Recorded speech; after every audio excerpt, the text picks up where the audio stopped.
ಅದು ನನ್ನ ಕಬ್ಬಿನ ಬೆಳೆಯಲ್ಲಿ ತನ್ನದೇ ಆದ ಅನೇಕ ಒಳ್ಳೆಯ ಪರಿಣಾಮಗಳನ್ನು ಬೀರುವುದರ ಮೂಲಕ ಒಳ್ಳೆಯ ರಚನೆಯೊಂದಿಗೆ ಇವತ್ತು ಈ ರೀತಿಯಾಗಿ ಬೆಳೆದಿದೆ. ಅದಕ್ಕೆ ನಾನು ಮತ್ತೊಮ್ಮೆ ಆ ಒಂದು APK ಆರ್ಗ್ಯಾನಿಕ್ಸ್ ಅವರಿಗೆ ಮತ್ತೊಮ್ಮೆ ನಾನು ಧನ್ಯವಾದಗಳನ್ನ ಹೇಳ್ತಾ ಇದ್ದೇನೆ. ಕಾಂಡಗಳು ಗಂಡಕಿಗಳು ಚಿಕ್ಕ ಆಕಾರದಾಗಿ ಇದ್ದವು.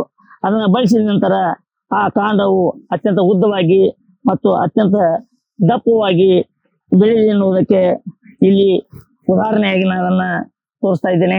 ಅಭಿಮಾನನ ಉಪಯೋಗಿಸೋಕ್ಕಿಂತ ನಾರ್ಮಲ್ ಆಗಿ ಕಬ್ಬು ಈ ರೀತಿ ಇರ್ತಾ ಇತ್ತು. ಆದ್ರೆ ಅದನ್ನ ಆರ್ಗಾನಿಕ್ APK ಆರ್ಗಾನಿಕ್ನ ಉಪಯೋಗಿಸಿದ ನಂತರ ಈ ಕಬ್ಬಿನ ಎತ್ತರ ಮತ್ತು ಗಣಕೀಯ ದಪ್ಪ ಕೂಡ ಅತ್ಯಂತ ಹೆಚ್ಚಿನ ಪರಿಣಾಮಕಾರಿಯಾಗಿ ಸುಧಾರಿಸಿದೆ ಅನ್ನೋದನ್ನ ಈ ಒಂದು ಸಂದರ್ಭದಲ್ಲಿ ಹೇಳ ಬಯಸ್ತಾ ಇದ್ದೆ.